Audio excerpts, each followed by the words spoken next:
Trump Derangement Syndrome. This is a term coined by the right to blame the left for their madness, their insane, irrational hatred of Donald Trump. Well, I'd like to unpackage this a little bit so we really think about what Trump Derangement Syndrome is. Because I agree, it's absolutely real. But it does seem to affect both sides of the aisle. So on the left, you have it, people hate him. People think he's the worst. He's just the worst president ever, and he's a terrible, terrible human being.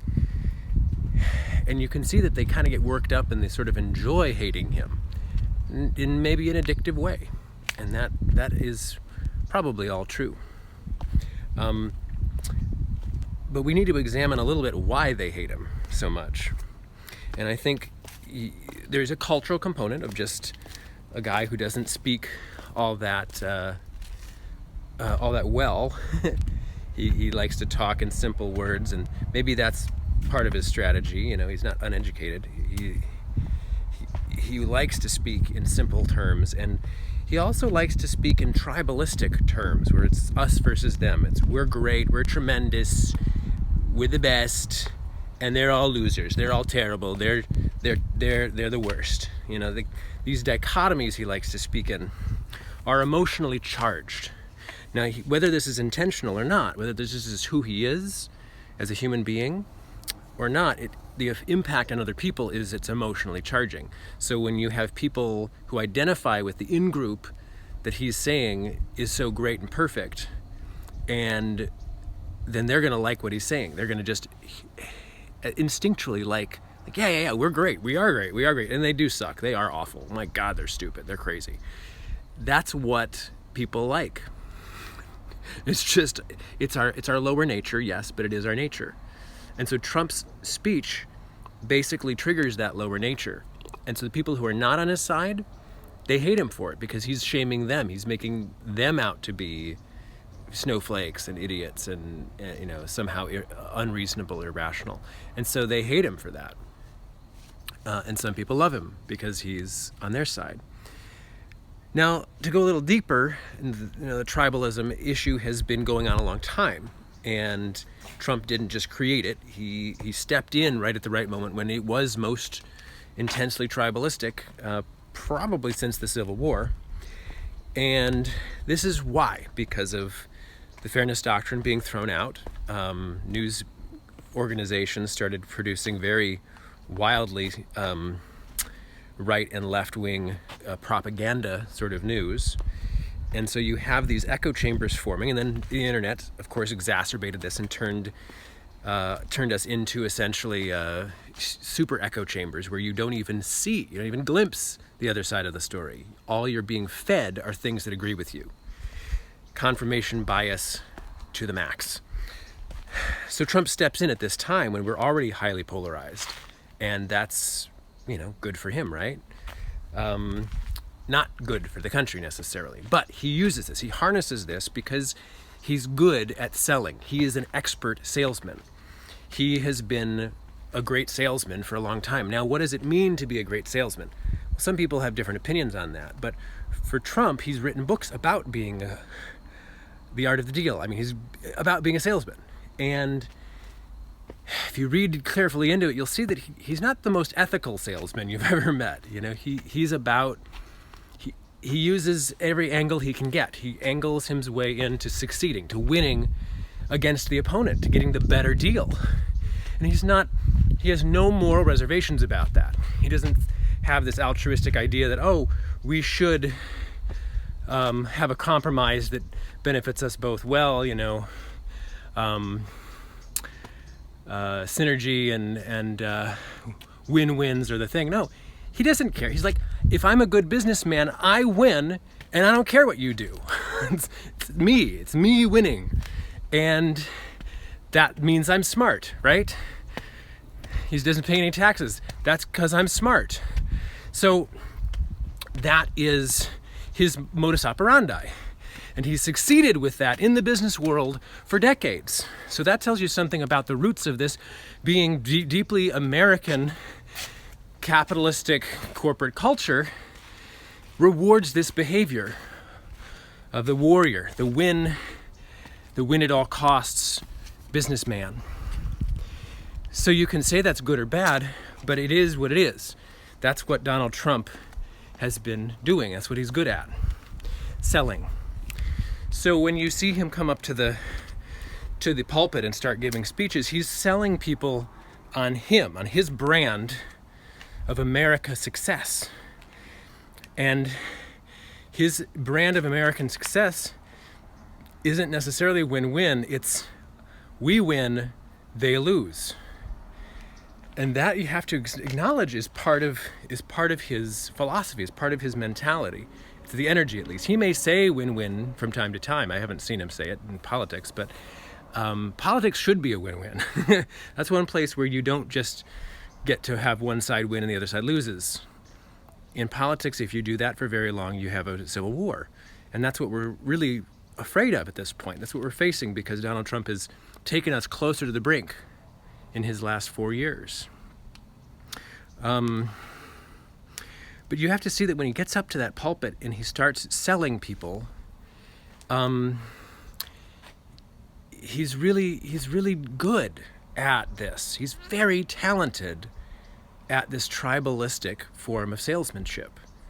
And he gets people to feel good about themselves and to feel blaming of the other side. You see that he doesn't take responsibility for anything that goes wrong, right? Everything that goes wrong is someone else's fault, and everything that goes right is his responsibility. He did that.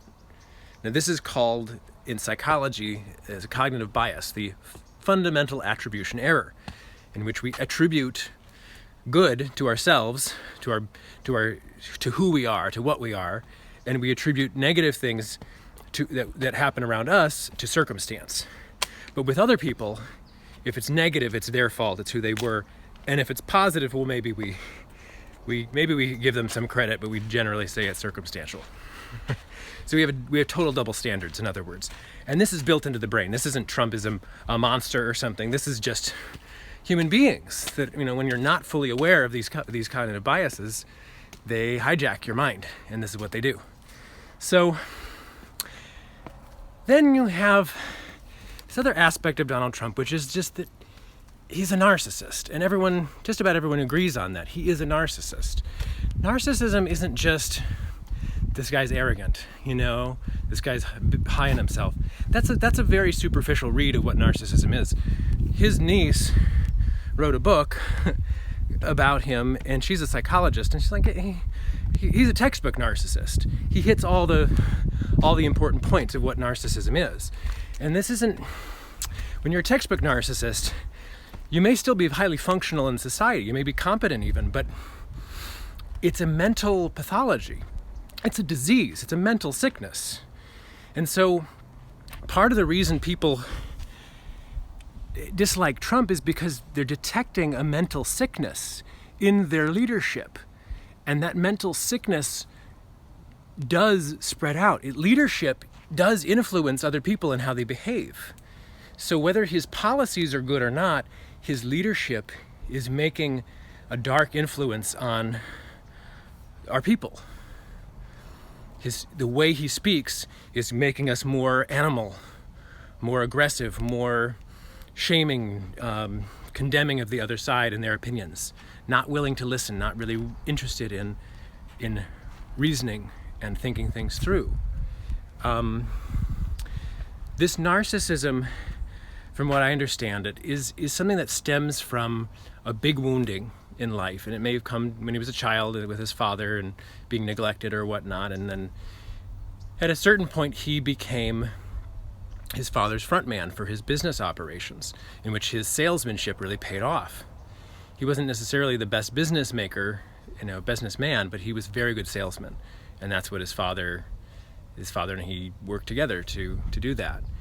In other words, Trump was a confidence man. I know that seems like a slam, but he was a confidence man. In other words, he did the branding for his father's company while his father was doing a lot of the money deals behind the scenes. Eventually, he took over the business and did it all, so you could say he is a competent businessman, certainly more competent than I am. But at the same time, his brand is a bully of a brand. It's a bully, it's bullying the system and impressing people with his cocky air of confidence that I know everything. So he's a confidence man, and that his brand requires confidence to sell product. And that's true about most branding in America. So it's not unique, right? It's not singularly a bad thing. It's just we need to understand that about Donald Trump. He's a confidence gamer when it comes to business. And so it's very important to him to keep everybody confident in him. Narcissism naturally feeds into this psychology because a narcissist is wounded at some level, and their self-esteem, therefore, is constantly draining out of them. In a sense, they actually have self-hatred, and that's why the self-esteem is constantly leaking out. And so what they do in response to that, subconsciously, is they do everything in their power to build the self-esteem back up. So it's like a frantic pouring self-esteem back into the bucket that's draining. And this is why it's sort of a nervous pathology, because you can't help constantly doing that. If someone has a personal attack on you, it's like a fight or flight response that you have. If someone personally even suggests that you're not handsome or you're not good at something, it's an attack, and you feel full defenses go up because you already can't afford that kind of criticism. You're already too low in your self-esteem already, so you don't deflect. You do deflect. You don't take the criticism honest and go, well, I have to think about that. You can't afford that, so you just deflect or reattack, counterattack. And this is how Trump has behaved for years, long before he ran for president. But certainly when you see his presidency, it's just all over his behavior, this very textbook narcissistic behavior. And what it turns into is, I think, something more dangerous than people tend to recognize. And narcissism means he needs to win at everything. He needs to be a winner. He needs to win at everything, or else it just hurts beyond belief. It's like dying to lose at anything. And that would cause someone to cheat, to lie, to game a system, to manipulate. And you see that he has done that in many circumstances.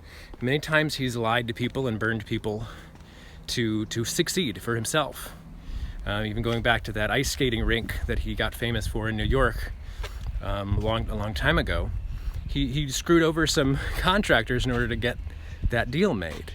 If you look at the Taj Mahal deal, when he bought the Taj Mahal on an interest rate that was too high to be profitable, but he was very arrogant at the time. He was basking in his success in New York, and he just was like, I can't do wrong, so I'm going to buy this massive Taj Mahal building, which can't possibly turn over a profit. Even though his accountants were telling him he couldn't make a profit on it, he just disregarded them because he wanted to have the biggest symbol of status that he could find. And it eventually bankrupted him, and he had to declare bankruptcy. And what does he do in the closing of the deal, of the bankruptcy? He holds a press conference where he tells everyone that everyone's getting a good deal here. Everyone except for all the companies that were stiffed on their contracts and went out of business. The banks didn't get a particularly good deal. He can say that, but it doesn't mean they got paid back in full. So basically, he can't accept defeat. He can't accept it in his own mind, is what I'm saying. Reality has to bend around his self-esteem for him to be stable. And that's where I think it gets much darker when it comes to him being the president of this country. Because even in his first run, for when he first was considering running for president back in 2012, I guess it was, he pulled out quickly because he didn't think he could win. And then he got made fun of at the White House press conference, White House dinner by Obama, and he took it, but he was not very happy. He wasn't laughing at himself. You can see that in the video. He had been, of course, drumming up this birther idea that Obama wasn't actually born in this country, which was clearly false and was proven to be false. Of course, you can choose to deny that evidence if you wish, because you can deny anything if you wish. But that was debunked, and Trump even admitted that he was wrong, but he didn't say I was wrong. He said, well, I think I did a good service for the country to bring that out, to make sure that Obama, proved that he actually was a citizen of the country. Like, he takes credit only for things that are good and never owns up to any mistakes or lies that he's made. He can't admit defeat. He can't admit a loss. And so then he runs in 2016, confident that this is the time that he's going to be able to succeed here, because frankly, people are going crazy. People are already, Republicans in particular, are very angry with Obama and everything he's done, and they think that the country desperately needs new leadership. And given that some of what Obama's actions in Syria were not terribly, it's hard to blame someone after the fact for something, but that didn't go so well. We could say that. So Trump has this angle to like, I'm going to do it. I'm going to run for president finally. And he does. And he's very good at politics, because politics has become this tribalistic game at this point. It's become this game of throw as much dirt at the enemy as possible. And this isn't new, of course, but it's really gotten worse, I think, in the last decade or two, from previous decades of American politics. And we basically have him just, throwing everything at the kitchen sink at Hillary and self-aggrandizing. And that's what he's a natural at that. He's done this for decades in business, so he's already great at stump speeching, and then he's even better than average at doing these long improvisational stump speeches where he says things that are maybe a little inappropriate, a little offensive, but he keeps going and he keeps covering himself, and so the liberals scream bloody murder, like, oh my God, I can't believe he said that. But he didn't really say it. He wasn't saying a policy decision. He just said that some of them are rapists and some of them, I'm sure, are good people. So, and this is what we call gaslighting, right? Because someone's pretending he didn't say something that he said. Well, that's one way of looking at it. Another way of looking at it is he just says a lot of stuff, sees what he gets a reaction from the audience for, and then the other stuff he just goes, well, I was just joking. I was just locker room humor. That was just whatever. He just discounts it. So he wins the presidency. Now, before he wins, he basically says the election is rigged. So he's got an out. His ego has an out in case he doesn't win. He's going to call election fraud the blame, because of course he will beat Hillary, this longtime politician. But what happens is he does win. It's almost a surprise to some people, maybe even to him. He wins. And so what's the election fraud claim in 2016? Good for nothing. Who cares? Let that go. Doesn't pursue any sort of election cleanup laws or anything after having claimed that the first time. Then he goes into his shtick and he starts, figuring out how to change government, and he putting in conservative policies that'll benefit the rich and in some cases short-term benefit factory workers who are put out of work. Why? Because some jobs going to China, and also because these industries are being automatized. And so any changes he made there are probably short-lived at the best. His fight with China gives us an enemy, right? And China is arguably an ally, but culturally and otherwise a competitor, and we're concerned. We're concerned about China's encroachment upon the power center of the world. So he makes China the enemy. So he's got another group to attack, and for us to be great, and they're terrible. And then he calls the news fake news. Now this is building on an already, decades of the Fairness Doctrine being thrown out. We have these highly polarized news sources. Now he says all this mainstream media is fake. So now he says, like, all the stuff that doesn't basically favor him and call him a great guy is fake, and he does it consistently. He does it over and over and over again during press conferences and everything. Now, this is not to say that there aren't problems with the news media, because there are, but they're not fake. That's a big distinction, because when you're talking about fake news, the term fake news suggests that they made it up, that there's no factual basis to this whatsoever. That's a completely different... I mean, there's almost nothing that's called news that's actually fake news, unless it's joke news. And even the joke news doesn't make stuff up. They're still borrowing from what's real. Even The Onion, which is a notorious Chicago-based fake news source where they make up stories, even that is metaphorically quite true. That's why it's so funny, because they make jokes about hard issues that we're grappling with. So it's metaphorically, at the very least, very true. So fake is a completely false designation for our news media, which is all about truth and exposing lies and getting corruption to be seen. And of course, there are times when news has fallen off that horse and done, corrupt things. That individuals within the news organizations have not been playing at level. But overall, the news is our source of facts.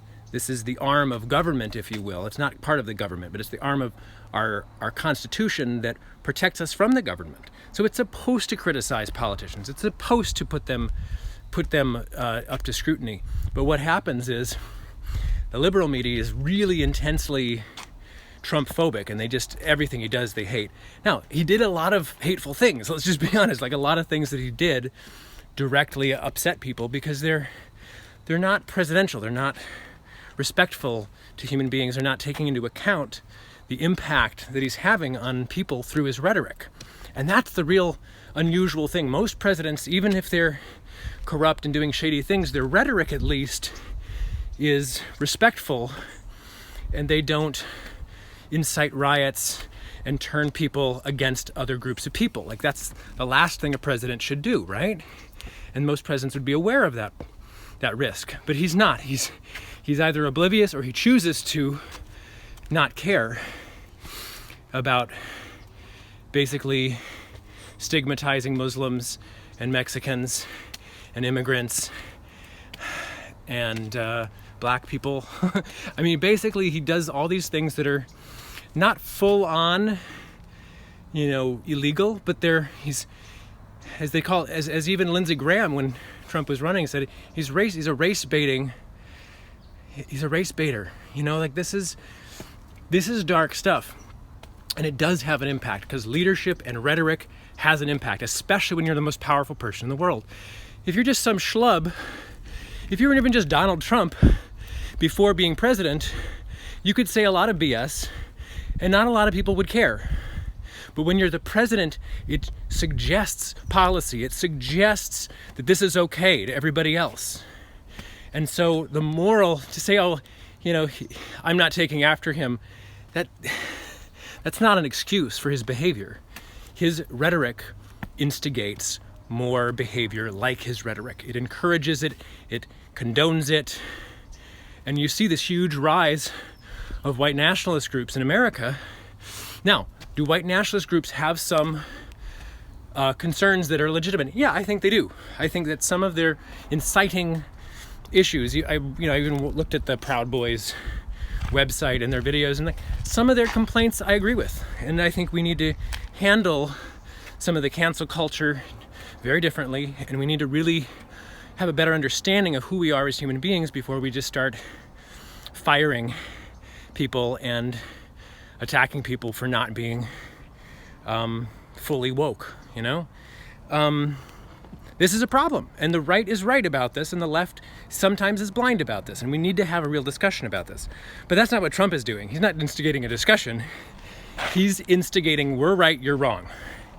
I win, you lose, over and over again. And so he can't accept defeat, and so he takes full credit for the economy that was built in the previous administration from a major recession, and says, I'm doing this, like the economy is my doing, but that he doesn't take any credit, any responsibility for anything else going on that's bad.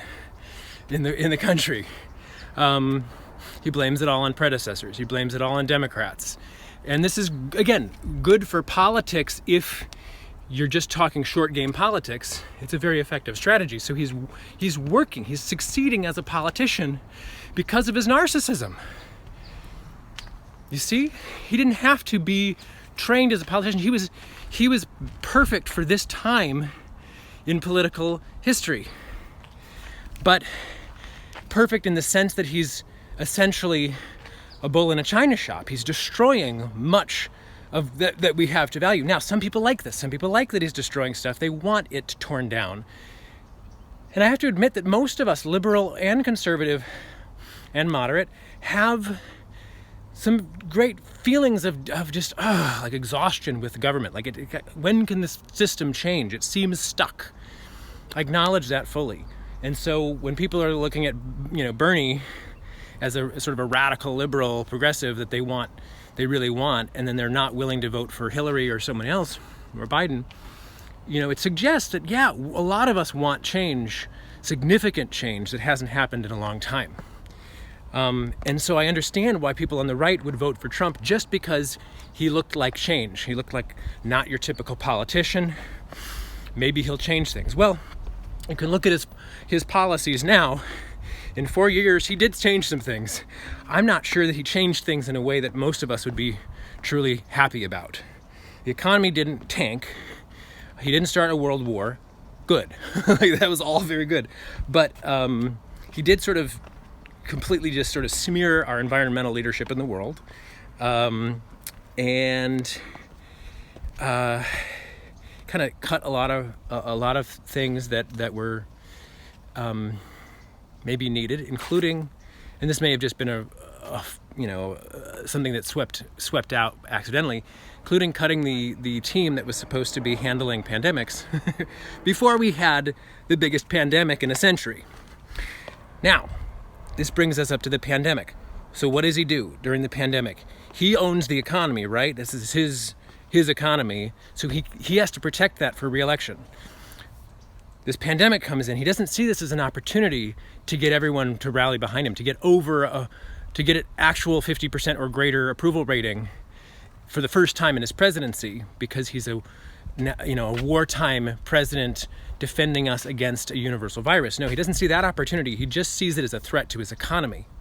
So he basically doubles down on the economy and pushes, at least rhetorically, against Fauci's caution. Now, that's what a president would have to do anyways, balance the economy with safety of people in a pandemic.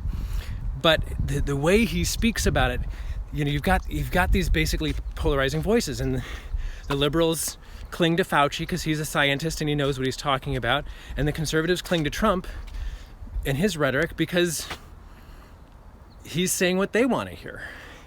And it's crazy because it doesn't matter what anyone wants to hear. At this point, this is a disease that's going to take lives no matter what you think about it. And if you really do enough research, you'll find that that's just the facts. The facts are there. The evidence is there. You want to disbelieve in the virus and believe in some conspiracy theories about it being cooked up in a lab or whatever else, you can. You're free to believe that. But if you really want to understand what happened, there's enough data there to go, okay, this is what it is. They genetically sequenced that thing. It's real. It could have come in a lab. It could have come in nature. It doesn't matter at this point. It's here. It's here, and we're having to deal with it. And now there's multiple strains. So, but Trump doesn't he doesn't outright lie. He doesn't outright say, oh, this is nothing to worry about. He just says, I don't think it's that scary, and like let's get back to our lives as soon as we can, and let's protect our economy. And he's sort of posturing for his base and his agenda. And that causes a major shift this is how you see how powerful leadership is, because it causes a major shift in people's beliefs. Conservatives who don't inherently distrust medicine necessarily, at least I haven't seen any data to suggest that, suddenly they distrust Fauci and they distrust all the scientists and they distrust medicine. And they think this is this is not a big deal or it's a hoax. Many, not all, but many. And then you have these rise of QAnon and all the conspiracy theories, which Trump has been already a conspiracy theorist, a public conspiracy theorist when he came up with the birther movement, when he first accused Obama of not being from this country. That was a conspiracy that was completely unfounded, and the data was available to prove it otherwise. But he is good, he likes to use conspiracies, clearly, to prove his points, to do what he wants to do. So he does that. And then you have him sort of, placating the conspiracy theorists that are seeing him as the hero in the story. Because, of course, he sees himself as a hero in the story. He can't see it any other way. Narcissism wouldn't allow him to consider that he was screwing anything up. So he takes credit for the economy, does not take credit for any mismanagement of the coronavirus or his leadership or his talk. He probably doesn't even notice what he said.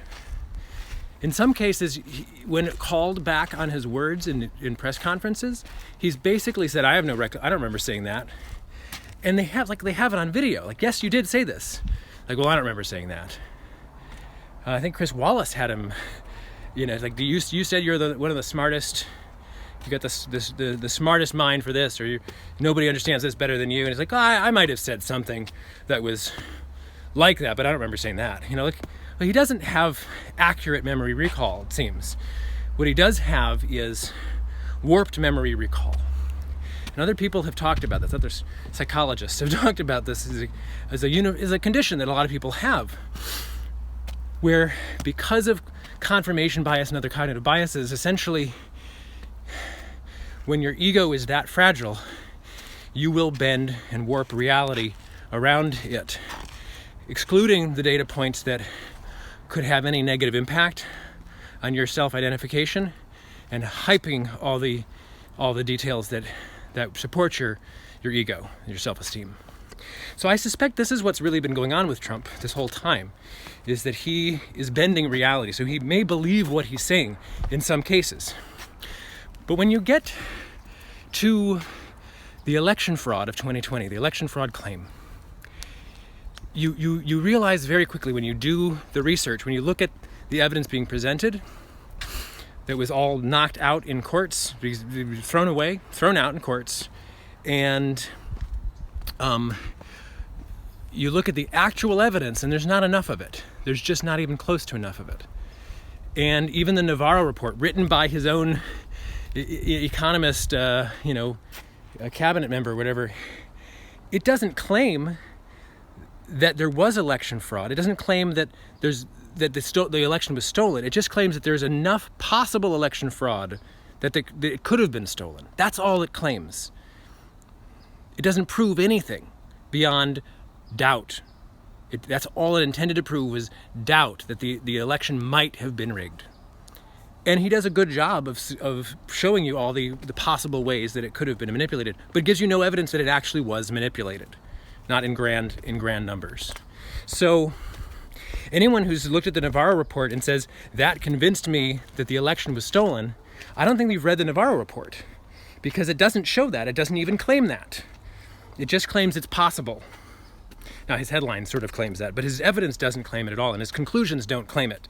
They just say it's possible, so they should have more investigations. Well, I'm all in support of having investigations on the elections and also changing election policies, making sure that there's more transparency and a better election system so that we don't have this kind of doubt again. I think it would be great to revamp that. But all the evidence that we've seen so far supports Biden's victory in a strong case. So for Trump to be claiming, as he did many times on television, that he knows it was rigged, he knows the election was stolen, he won big, he won in a landslide, all of these statements are lies, because he couldn't possibly know that, because he would have, if he had the evidence that actually proved it, he would have presented it to the public. He would have presented the evidence, but he didn't have it. We have never seen that evidence. So unless he's seen evidence that he's holding back from the public, he doesn't have it, which means he made it up which means he believes whatever he wants to believe, and he lies to us. Now, what else is he lying about? Fact checkers have reported that he's said over 30,000 false or misleading statements in his 4 years in the presidency. That's an astounding, staggering figure.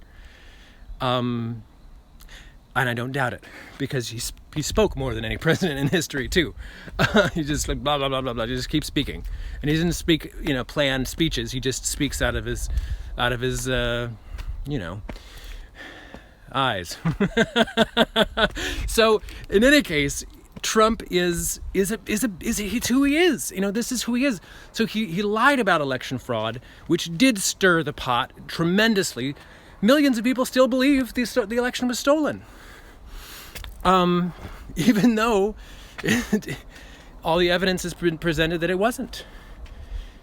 And so then he instigates this riot on the Capitol, which was a well-coordinated riot, and we have yet to find out how coordinated it was, what kind of level of complicity he has in that. But we do know for certain what he said was a bit instigating, and he can plead, like, I didn't mean for this to happen, and I could even believe that. I could even accept that. But what you can't accept is that the election was actually stolen, and that's why he was completely in his rights to keep saying these words that were inflammatory and encouraging people to take action. He lied, and he's continuing to double down on his lie. My suspicion is that he cannot accept the truth, that his ego is so fragile it will not allow the truth to be known, that it would be a fate worse than death to accept that he lost to some loser like Biden. And Biden, he's not a loser. He's won re-election in the Senate and for years, and then he was vice president for 2 terms. Like, not a loser, but for Trump, he's a wet noodle. He's like, this guy's not exciting. He's not. He doesn't grab your attention. He's got a stutter. He's old. Like, this guy couldn't have beat me. And I think it's too devastating. It's like, it was a really talented politician that beat him. He maybe could have gone, all right, I get it, but I'm going to come back stronger and be more strategic next time and not pull any punches, as if he pulls any punches. But with Biden, it's disgrace that he lost, right? It's just disgraceful. And a lot of Trump supporters are thinking the same way, probably because between him and the news media that they watch, they believed that Trump was by far the more exciting, energized candidate, which I acknowledge he was. Only problem with his energy is that it was turning people against him just as much as it was turning people for him. And you had the whole Lincoln Project, a whole bunch of Republicans basically rising up against Trump to get him out of office. So you have to acknowledge that, yes, the Trump Derangement Syndrome works, but it works on us both, on both sides of the aisle. And in the end, we've just gone through an incredible con job, in a way. That this man who's a very talented salesman has taken America through a whole system of lies, of make-believe reality. And he's not alone. It's been brewing. But he generaled this 4 years of make-believe that really has divided us more deeply than it has been in generations. And at a time when ideologically we aren't really that different. There's been a lot of melting in the big melting pot of America. We aren't quite as factious as we thought. Now, some of that melting has been in consumer capitalism, and that's not necessarily a healthy or real culture to acknowledge, but it has done some melting. It has brought us together. We don't have that many value differences if you really get down to the values level. Policy-wise, my God, we just grab at everything as a point of argument. Literally, if you don't disagree with the Democrats, you're not a good Republican. If you don't disagree with Republicans, you're not a good Democrat. It's insane. It's insane, but that's what politics has become. But if you really dig down beneath the surface to our values are pretty close together. Most of the time we're hugging two sides of the same coin. We're talking about freedom. Yes, we all care about freedom. Talking about fairness. Yes, we all care about fairness. Some of us just don't see how unfair things have gotten. We all talk about compassion. We all care about compassion. But some people see people who are being mistreated and really think that needs to be a priority, and other people say, no, let people pull themselves up by their bootstraps, even though I'll remind you that that's physically impossible. It's an interesting metaphor. Doesn't work. There's something called radical self-reliance, which is awesome. An awesome human characteristic to really try your best all the time, to do everything for yourself as much as possible. I think we all love that idea, and it's American. It's an American concept for sure, borrowed, I'm sure, from other cultures, but it's maybe even more human than anything else. And I think this is what we need to acknowledge, is that these values, we all have them in common. And if we just start talking values, we'll find our way back to the center. Trump, unfortunately, because of his narcissism, is a very polarizing figure. We can't follow him to unity. He will not lead us there. He can't do it. He's incapable of it. He is a very talented salesman, but he sells in a way that doesn't sell you on unity. He sells you on us better, them worse. And that's not going to change. I'm afraid that's just not going to change. He's not going to change. If we really want to rebuild this country, we're going to have to get real about what the facts are and get through to the point of accepting some of the same reality. We just have to do it. And that really means throwing out the conspiracy theories that are clearly based in nothing, where you don't have evidence to prove it. You have suspicion. Oh, look at all this evidence. It shows a pathway, a story pathway. Your mind creates any story it wants, okay? And you emotionally agree with it or not. That's not your intuition. Your intuition gives you like a lightning vision of something, a perspective, a knowing of some sort. And that's valuable, incredibly valuable. And we should be listening to our bodies, our emotions, our intuitions, and our sensations more than we do in this culture, for sure. But intuition is not by itself an automatic truth-telling device. It doesn't just confirm, that's real. It usually talks in metaphor for me. There's a concept that is true symbolically. And if you accept that, then you'll see, okay, there's probably something I can follow this pattern and trace it somewhere else and recognize it. But you still have to do all the thought, the actual critical thinking that follows in intuition to confirm or deny its verity. And this is where I think we've been struggling, because ultimately we do need to think critically to come together as a country. We can't just be living in our own worlds. That's just a disaster. We've really been put through the ringer here with Donald Trump, and I think we need to recognize the dangers in narcissism and in Donald Trump as a person. I don't think we came as super close to an actual autocratic coup, but it sure felt a lot like it, and a lot of the signs were looking like it. It's almost like Trump gaslit us to think he was going to make an autocratic coup attempt. And that's just, we shouldn't be anywhere near that. We shouldn't even have to think about that in this country, But maybe that's the real wake-up call here, is that it's all much closer than we thought before, and we have to take more responsibility to really deal with reality and all the difficult aspects of politics. So, if you'd like to join me, I'm doing several things right now. One is Converging Perspectives. That's my company, where I create converging conversations between people of disparate viewpoints. I mediate them, and we come to find some agreement. We find where, under the surface of our rhetoric, we find the truth of our values, the truth that's universal and human, and we find a starting place to agree and find an actual agreed paradigm together. I'm working on a project called Mind University, which is essentially mind training program, which teaches you about the cognitive biases and the ways that our minds work against truth in general, and trains us to use the mind much better than we have. I'm also working on a project I call the Unchurched Service. It's on unchurched.org, and I build the site, and it's going to be essentially sermons about how to understand our minds through religion and how to understand religion through our minds. To take from the best of religion, but leave the worst behind. The stuff that really messes us up and divides us, we can let some of that go. And we need to acknowledge it. We need to be aware of it so that we aren't controlled by it. So, thank you for watching my rant. I hope it's helpful.